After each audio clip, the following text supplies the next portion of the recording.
Este é o programa Pânico e hoje estamos recebendo aqui mais uma vez, para a alegria de uns, tristeza de outros, nosso querido Adriles Jorge. Aí está Adriles, recebendo os aplausos da nossa plateia. Essa plateia é fake e temos a plateia virtual que está aqui, ó.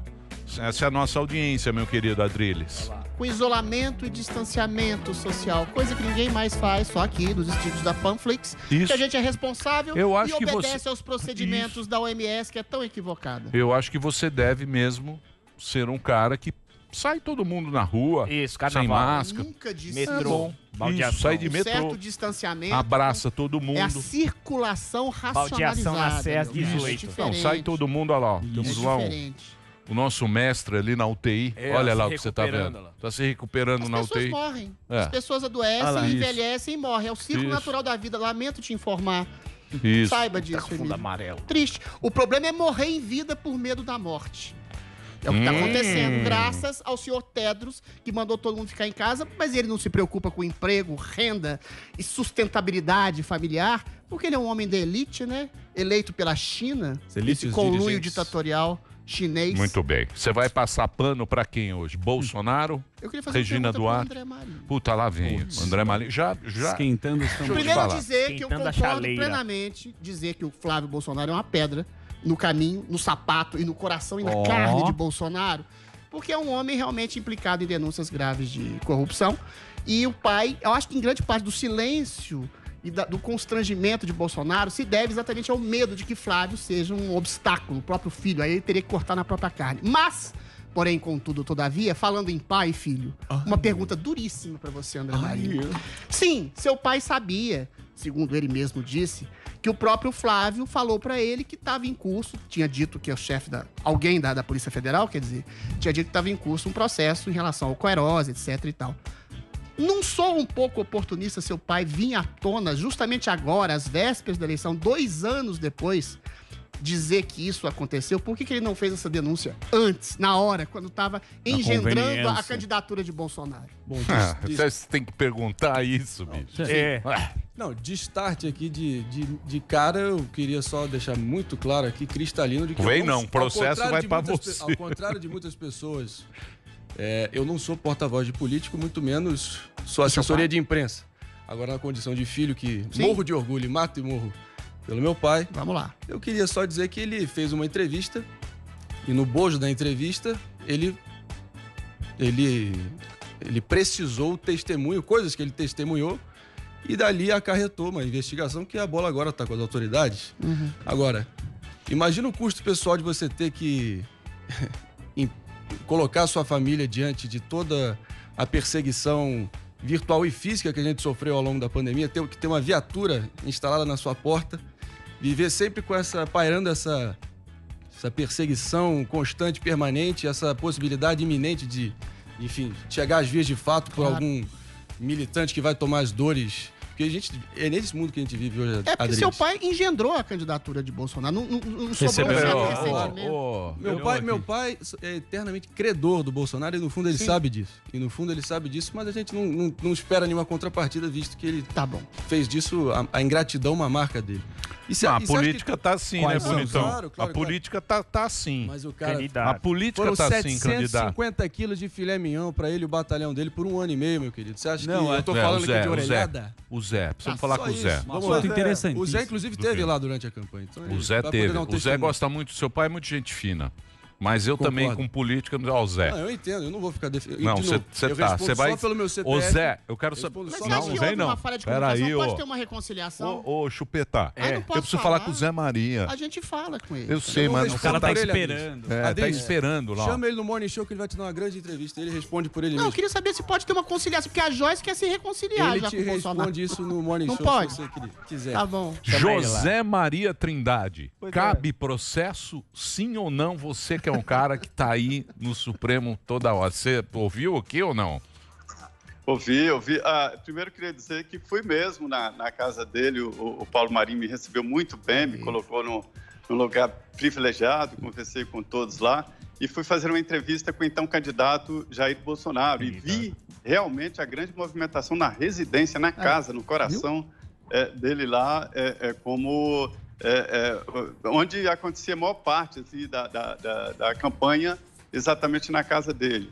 E estranhei muito quando, em entrevista aos Pingos nos Is, né, em que foi revelado ali que eles tinham brigado e que o Paulo Marinho não foi nem convidado para a posse de Jair Bolsonaro, para você ter uma ideia. Mas isso aí não há dúvida, né? Eu acho até rachadinho um nome muito eufêmico, muito, o nome é peculato mesmo, desvio de dinheiro público. E as consequências já apareceram. Hoje o Flávio Bolsonaro já não é mais aquele senador com aquela desenvoltura toda que ele chegou no Senado, ligava diretamente para ministros do plenário do Senado, um senador encostava nele, olha, Flávio, que política funciona, Emílio? Por onde flui? É igual um rio. A água tem que chegar no mar. Agora, como chega, vai circulando montanhas até chegar no mar. Chega, né? E política é assim. E aí encontraram ali no Flávio Bolsonaro um escape. Aí todo senador que queria resolver um problema chegava no ouvido, Flávio, estou com um problema, ele pegava o telefone, ligava para o ministro e resolvia e tal e tal. Agora já não está mais assim, continua senador, integrante da mesa, né? Mas já não está, isso já é consequência desse processo. Olha, só contar uma história aqui, na CPI do PC Farias, o Antônio Hermílio de Moraes foi convidado para prestar depoimento na CPI. E lá ele disse que procurou o PC para resolver uns problemas que ele tinha no governo. Aí o Jarbas Passarinho, que era presidente da CPI, esse senador, falou, mas como? Você é o maior empresário do país? Por que não procura o presidente da República? Foi procurar o PC Farias. E ele respondeu, olha, é o seguinte, se você vai resolver um problema com o presidente, encontra com o assessorista. E o assessorista, o que você vai fazer aqui? Vim fazer isso. Ele resolve? Da segunda vez, você nunca vai ao presidente, você fica no assessorista resolvendo seus problemas. A política é isso aí. Resolve o problema, pronto. Encontrou o caminho. É isso aí, Zé. Zé sabe tudo. É uma metáfora brilhante. O Zé sabe tudo. É de Minas. Também de Minas é bom. O Zé conhece os subterrâneos de Brasília. Você pensei que você ia falar submundo. Tem pergunta? Claro, pois tem não. várias. Quer falar, Zé? Não, uma só. Deixa eu falar. Pois não, Alba. Pergunta. Não, foi o primeiro. Então, não, quero saber a repercussão aí, Zé, em Brasília, do discurso do obtuso, né, do Mandrião. Como é que foi aí em Brasília a recepção essa fala inacreditável, tal? Olha, foi previsível. Primeiro, foi um discurso gravado. E isso dá mais credibilidade, que significa que foi um discurso pensado, editado. Ele foi editado, a gente vê claramente ali as marcas da edição, né? E o que pensa realmente a cúpula do poder, a cúpula do presidente Jair Bolsonaro no governo. E ali foge um pouco ali das tradicionais linhas radicais e tal, de Olavo de Carvalho, e fica muito centrado ali no que pensa o governo. A defesa da imagem do governo e a imagem do Brasil. Esta é uma imagem atacada que está atingindo, inclusive, o agronegócio, né? Ele mostrou ali de que não coloca fogo no Amazonas, como diz o ex-presidente Lula, né? Como Nero incendiou Roma, e é uma fake news, ninguém sabe se realmente o Nero colocou fogo em Roma. E o Lula disse o seguinte, que o Bolsonaro sai tacando fogo por aí, como Nero em Roma, para você ter uma ideia. Esses discursos acabam pegando muito lá fora. E aí o presidente pontuou isso, lembrou que não é só queimada, existe a exploração ilegal de madeiras e roubo de material genético da região amazônica, né? A biopirataria e ainda lixo nos oceanos. Exato. Isso tudo ele chamou a atenção ali no discurso e mostrou que está fazendo reformas e que o Brasil está aberto a investimentos. Isso é importante no pós-pandemia. Mas a imagem do Brasil é ruim, né, Zé? A narrativa midiática. É ruim porque aqui já é ruim, né? A parte da imprensa já é ruim. Parte? E isso vai... É parte da imprensa. A maioria. Você passa pano. A gigante... Não, eu passo pano pra realidade. Não, você é um falar que o Bolsonaro tá desmatando a Amazônia inteira, sendo que tá pegando fogo na Califórnia, na Argentina, na Austrália. Você tem mudanças climáticas. Então, mas essa opinião sua, e talvez seja de alguns brasileiros que estão aqui, essa opinião ela não vai para a mídia internacional. Para a mídia internacional, vai que o Brasil tem o genocida, Exatamente. que tem o cara que queima a Amazônia, mas que a tem um foto da ditador. NASA, Calma, por exemplo, bicho, não calma, fala é pro disso. Zé Maria. Entendeu? Calma, não é pra você, é pro Zé Maria. Posso fazer a pergunta? Eu tô fazendo a minha pergunta. Perdão. É difícil, né?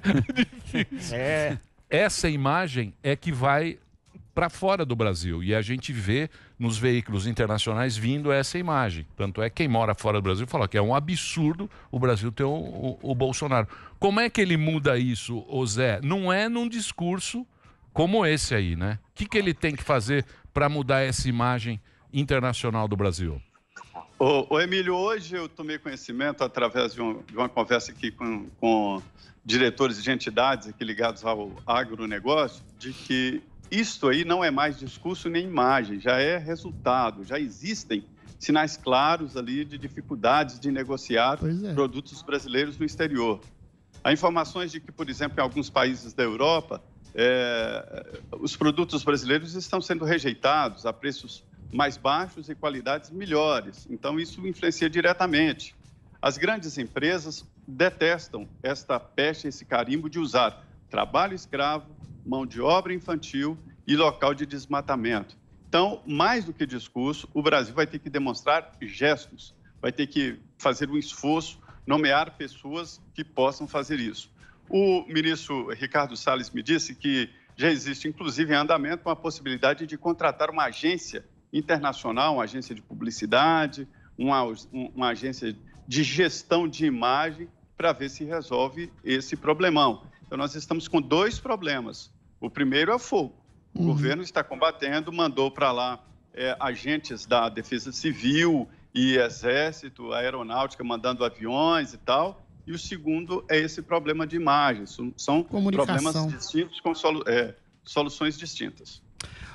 Ô Zé, realmente é muito mais uma falha de comunicação. Mas o segundo grande tópico, né, desses discursos da ONU, não poderia deixar de ser, foi o Covid-19.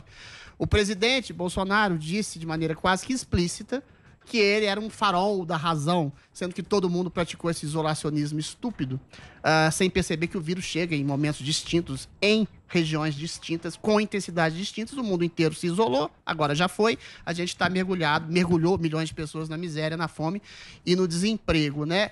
Agora, o foco que eu queria te perguntar é o discurso do Trump.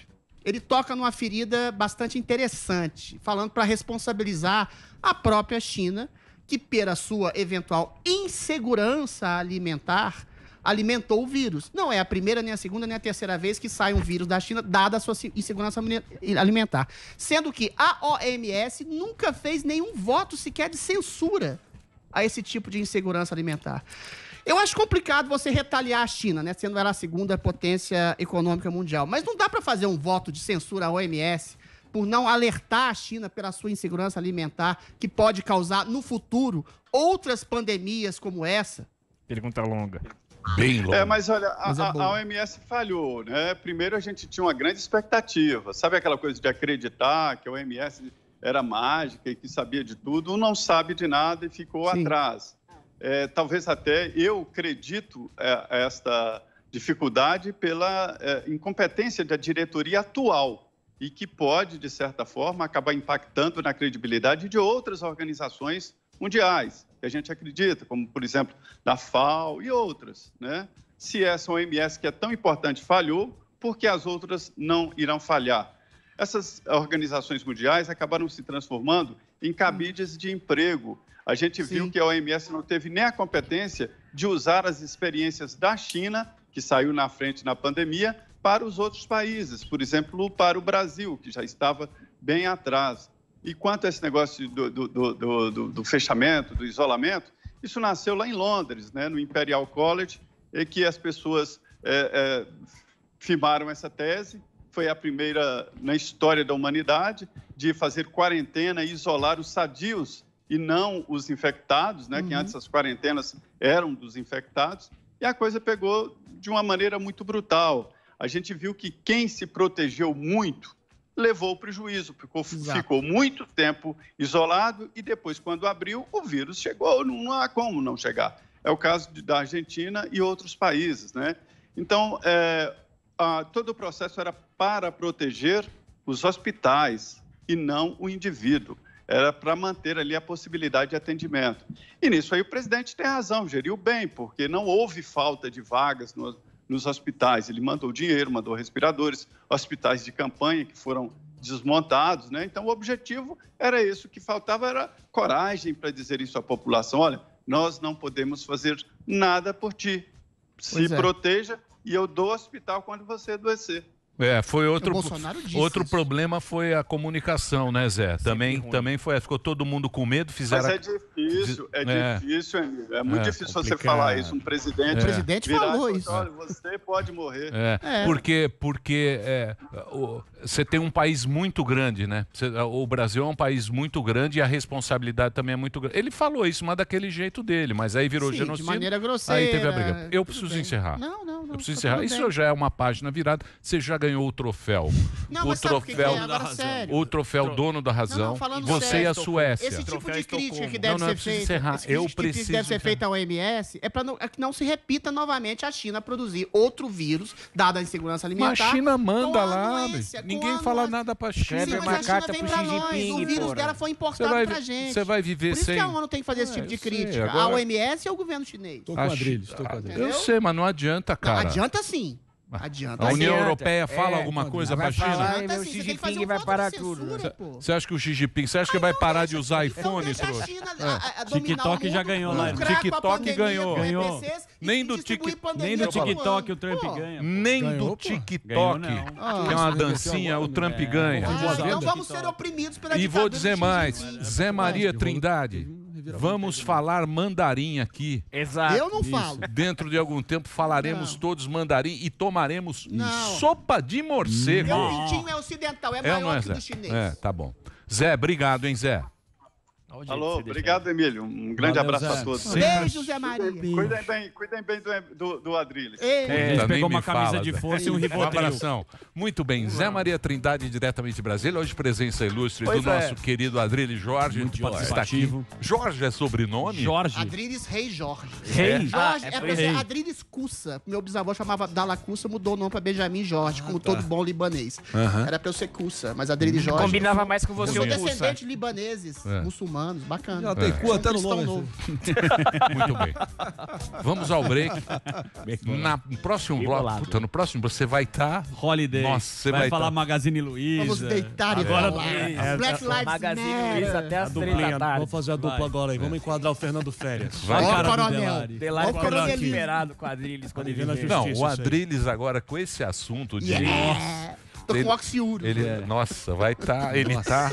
Já tá preparado. Sebastian da C&A. Você não falou nunca da Sebastian da C&A. E aí, coronel? Quero ver a Magalu colocar o Sebastian de garoto. Vai tirar aquela mulher. Sabe aquela mulher? Não, quero ver tirar aquela mulher, aquele robô. Magalu lá que parece no Faustão. E a mulher é branca, o robô. E meteu o Sebastian dançando. Use. Lembra do Sebastian? Sebastian é um clássico. Ele faleceu, né, o Sebastião? Não, acho que não. Tá vivo? O sebastianismo. Você fez com ele um maravilhoso. Lembra? Um clássico com o Sebastian. Sebastian era um clássico da C&A. Ele é a cara do Sérgio Camargo. Chama o Sérgio Camargo. C&A. Toca piano pra cacete. C&A era do... Como é que chama? Da agência, bicho. Esqueci o nome. A filha dele trabalhou com a gente. Verdade. Esqueci também. Você não sabe. Eu lembro. Trabalhou A como idade estagiário. chegando e eu chegando ao fim. Puta, como é que é? Ele é holandês. Não lembro. Muita gente boa.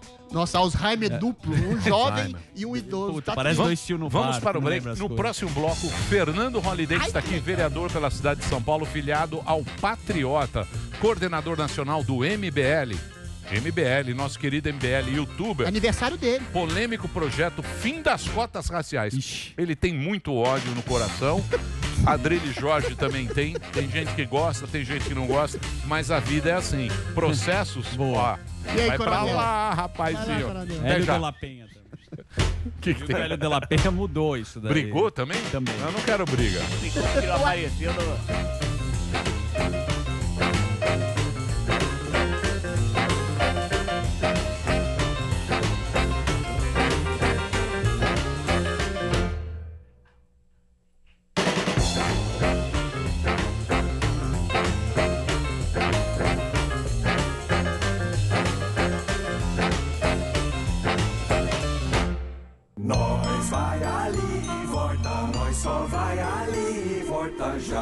Pânico.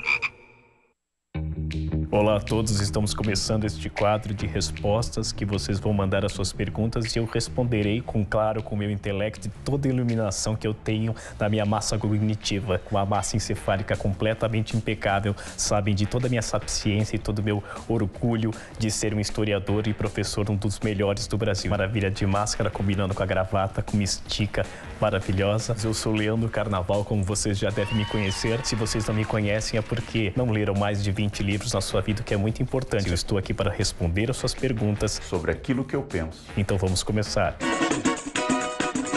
Maravilhosa. O Thiago Periquito acaba de fazer a pergunta: bebo todos os dias antes de dormir, sou um alcoólatra? É uma pergunta muito complicada para se dizer, porque você está pretendendo, você precisa de algum objeto, de alguma substância para conseguir adormecer. Se formos para a Grécia Antiga, nós temos as festas dionisíacas, que era o seguinte: as pessoas faziam reuniões, elas bebiam para atenuar os problemas políticos de Atenas na época. Então o seu problema é muito parecido, você atenua o seu problema com a bebida e assim para fazer adormecer. Agora você deve procurar um médico. É verdade. Ou você deve procurar uma bebida melhor para adormecer. Eu não sei direito. Peraí, eu preciso fazer uma piada aqui.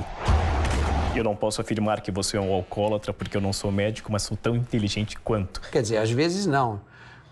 E o que eu posso dizer para você é que você está tentando enganar o seu subconsciente com alguma substância para assim descansar. Procure um médico parecido comigo que ele vai receitar algo bem melhor.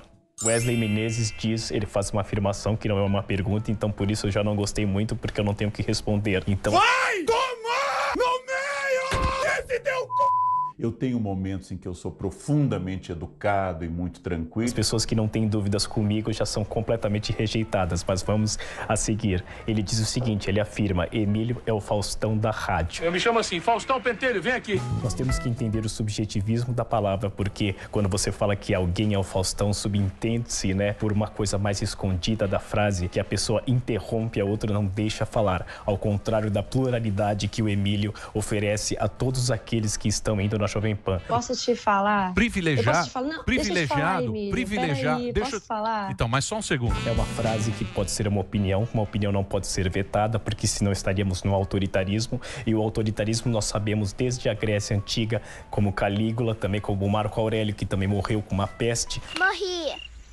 Nós sabemos que isso não pode ser indicado como um denominador comum na sociedade. Não podemos tolher as questões de opiniões. A opinião deve ser ouvida, deve ser respeitada, mas como sempre, deve ser apontada como errada, como esta. O André Original, muito importante este nickname, porque André Original, antigamente, né, nos primeiros séculos, seria o número 1. Ou como o presidente, que é completamente ineficiente, chama os seus filhos. Ele faz uma elucubração muito importante, perguntando qual é a diferença entre o charme e o funk. Nós sabemos que o charme e a beleza são contemplados desde o início da nossa era. Nós temos na nossa cabeça uma Eva completamente maravilhosa, dispondo de toda a beleza possível que a natureza divina, no caso, lhe dá. Então, a natureza é muito distante do funk, porque o funk é algo completamente pobre, empobrecido, não pode ser justificado como charme, mas mesmo assim uma mulher dançando funk pode transmitir um charme, uma beleza, não necessariamente erótica, mas não necessariamente persuasiva. É dos carecas que elas gostam mais, professor Karnal? Essas duas coisas podem se conectar, mas também podem ser totalmente distantes, porque o funk ele pode ser apelativo, mas ele também pode ser sexualmente agradável. E o charme, a mesma coisa. Ele pode ser mais ofensivo, ele pode ser mais sutil. Então, tanto o charme como o funk têm suas peculiaridades. Eu não escuto funk, eu sou formado da classe de Beethoven, de Mozart, então este é o meu gosto musical. Eu sei que não foi a pergunta, mas eu gosto de me afirmar. Quero agradecer a todos pelas perguntas edificantes e não esqueçam de mandar mais e mais perguntas. Podem ser desafiadoras, provocativas ou filosóficas, mas mandem e melhorem o nível cada vez mais, porque eu estou pronto, preparado, edificado para respondê-las. Um abraço e até a próxima.